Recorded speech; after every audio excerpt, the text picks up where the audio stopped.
Eu quero convidar você a nos acompanhar nesse momento. Feche teus olhos.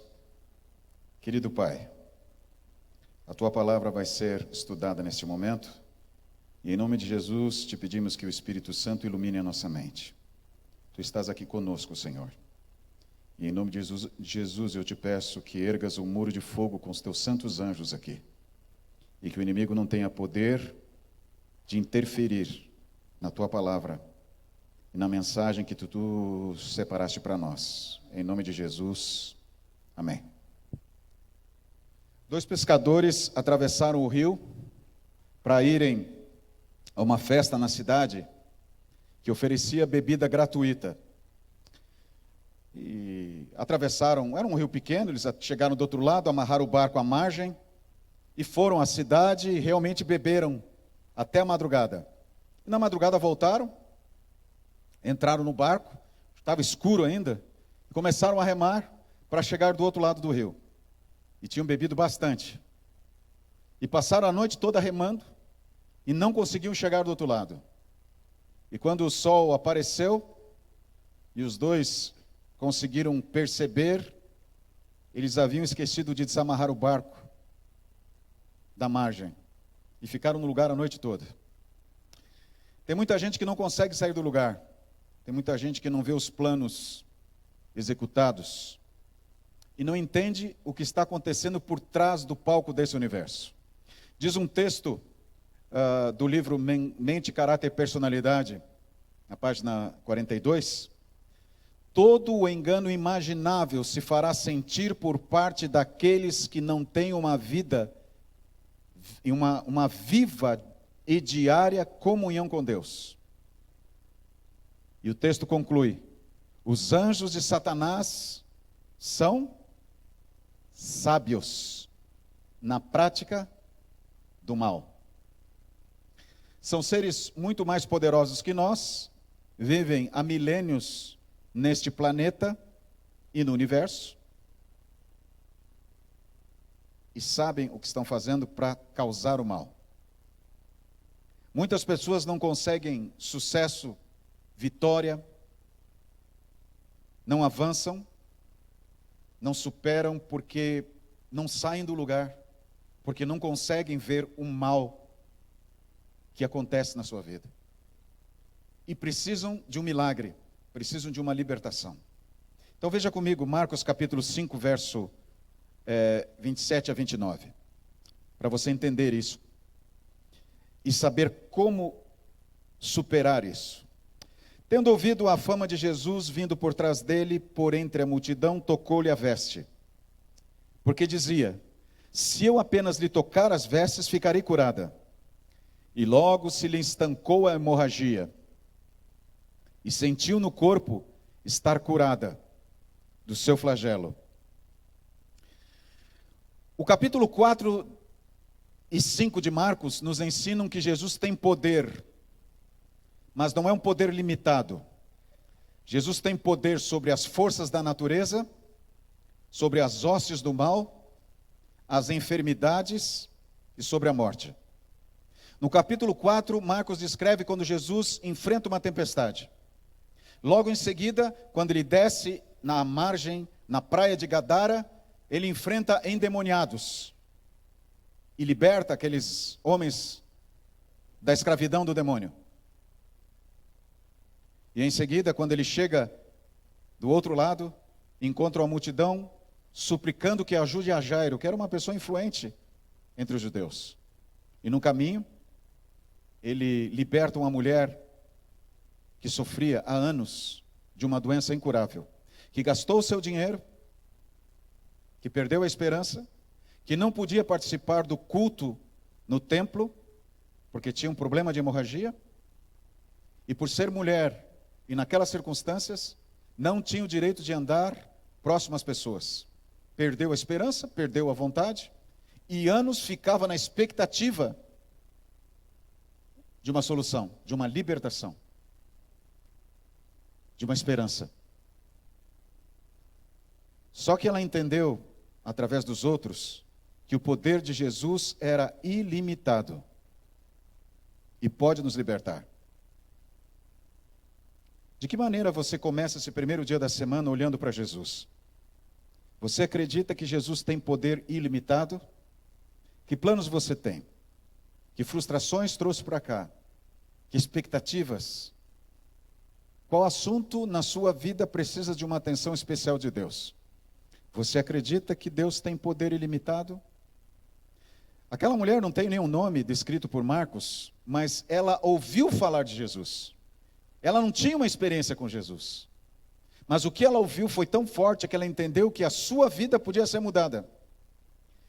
E ela se sentia tão insignificante, tão sem direito, tão excluída, que ela nem mesmo se aproximou de Jesus e pediu para Jesus, como tanta gente fazia. Inclusive Jairo, o líder da sinagoga, havia pedido.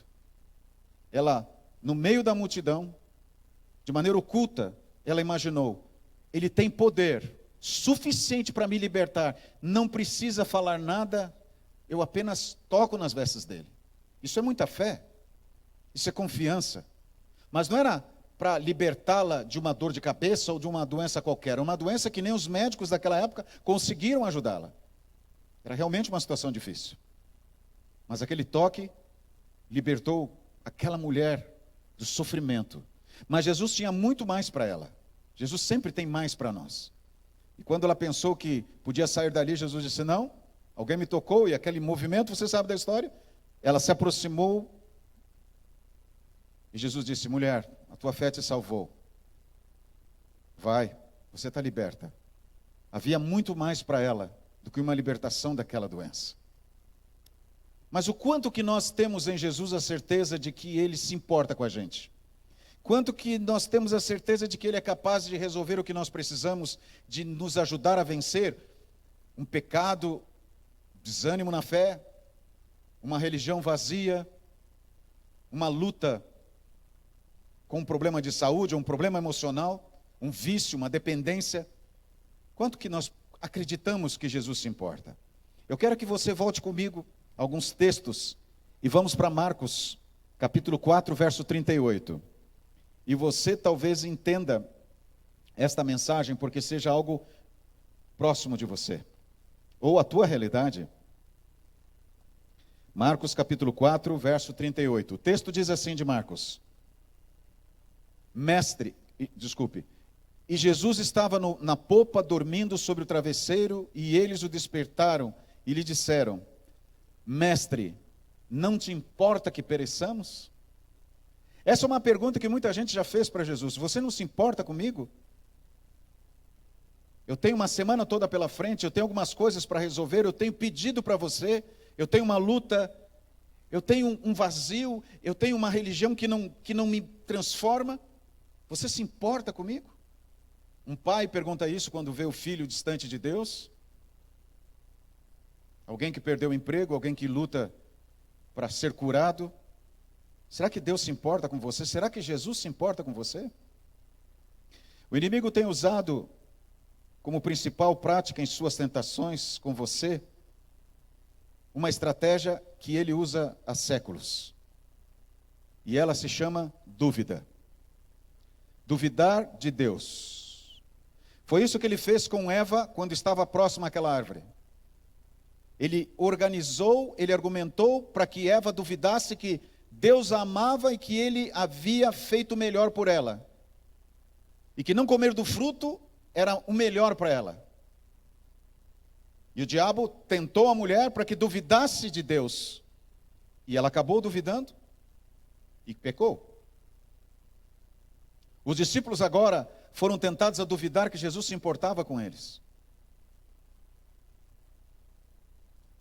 E será que é algo isolado que Satanás faz com algumas pessoas? Se você quer saber, vá comigo para Mateus capítulo 4, verso 3. Qual a intenção de Satanás, a ousadia de Satanás com relação a essa estratégia de nos fazer duvidar? Mateus capítulo 4, verso 3. Ali está o momento em que Jesus foi tentado, e o diabo chega para o Filho de Deus e diz: Então o tentador, aproximando-se, lhe disse: Se és filho de Deus, manda que essas pedras se transformem em pães. Qual foi o fundamento da tentação de Satanás para Jesus? Qual foi a base da tentação de Satanás para Jesus? Aonde ele fundamentou a tentação? Dúvida.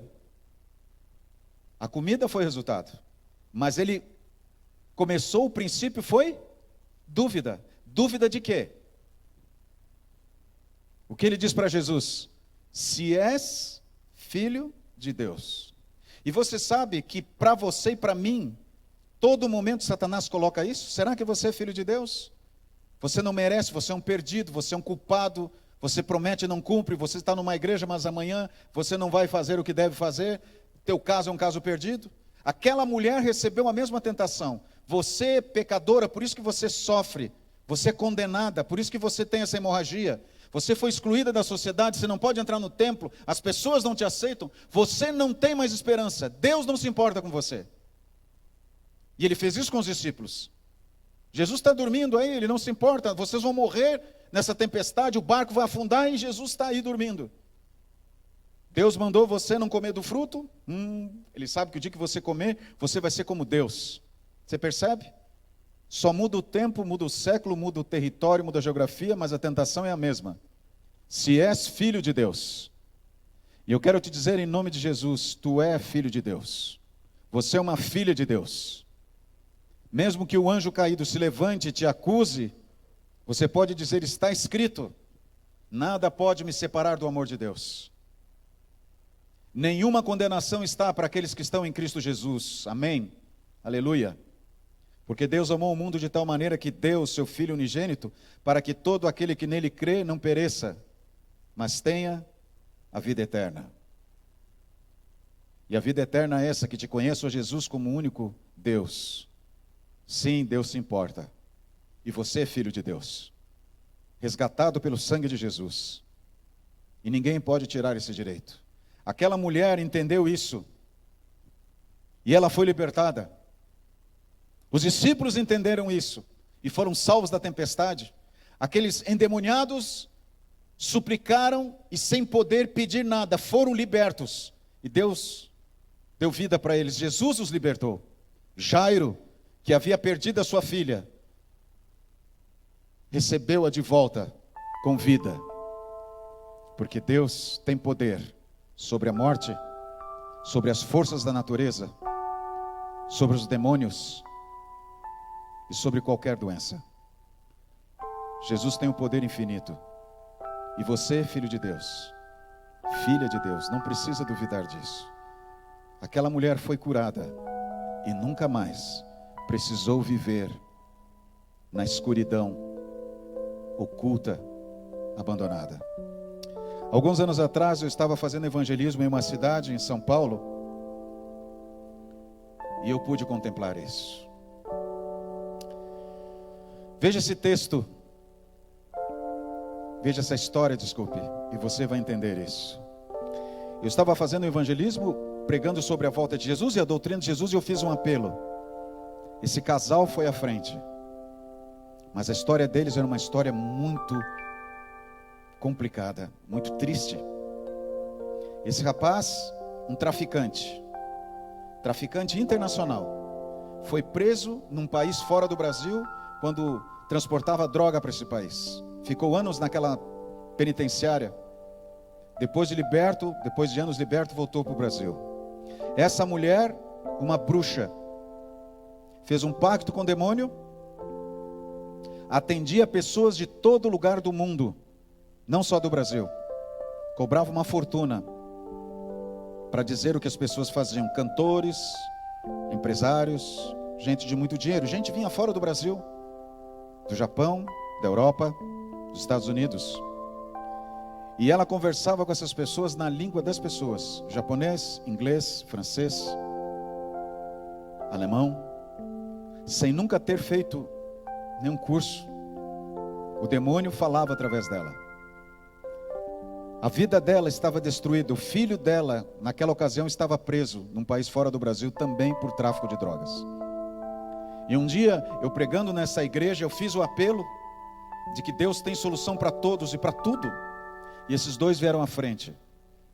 e se entregaram para Jesus. Começaram a receber estudos bíblicos.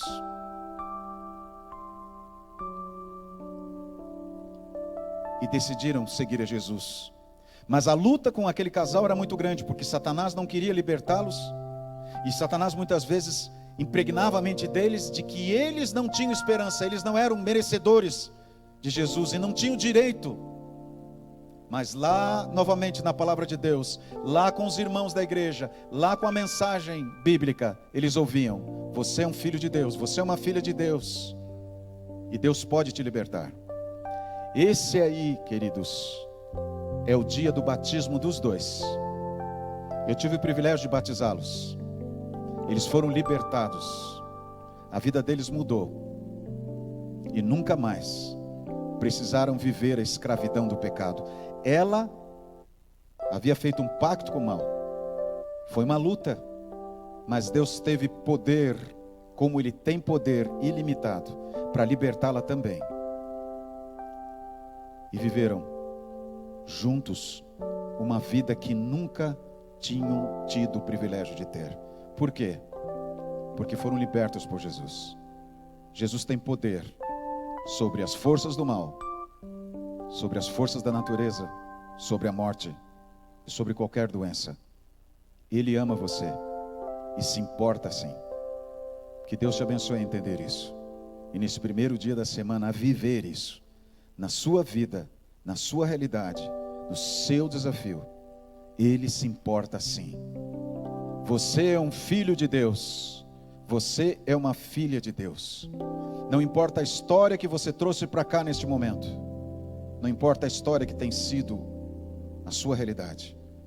Ele tem poder e pode libertar você. Pensa nisso e acredite nesse milagre.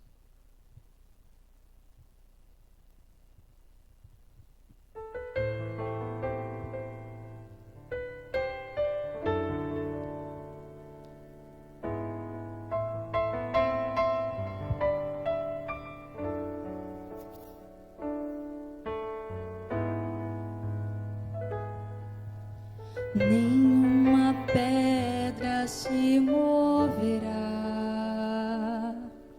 sem que o Senhor dela saiba,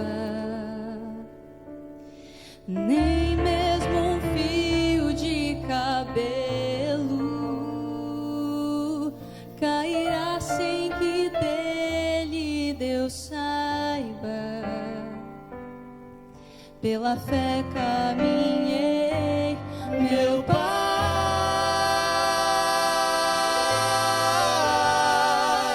Muito obrigado por me dar a tua mão. Quando o chão não enxerguei, tranquilo estou, pois sei que tua mão sobre mim está.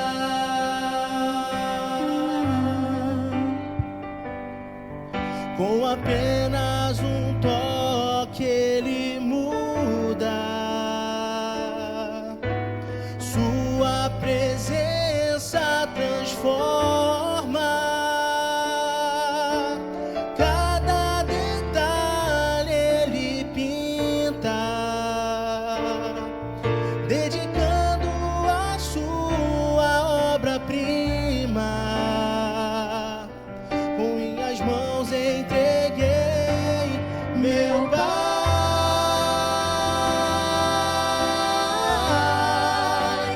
Muito obrigado por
Muito obrigado, queridos. Vamos ficar em pé, termos a oração final.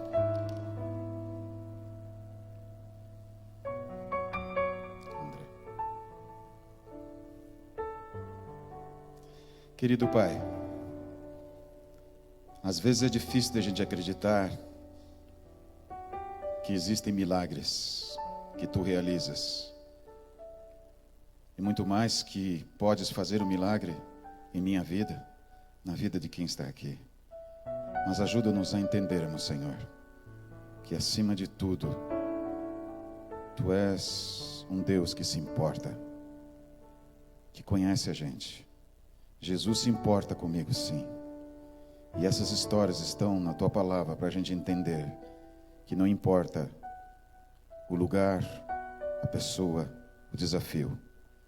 Jesus se importa e está lá, no meio da multidão, num barco, na beira de uma praia ou na casa de uma família enlutada. E Ele se importa sim.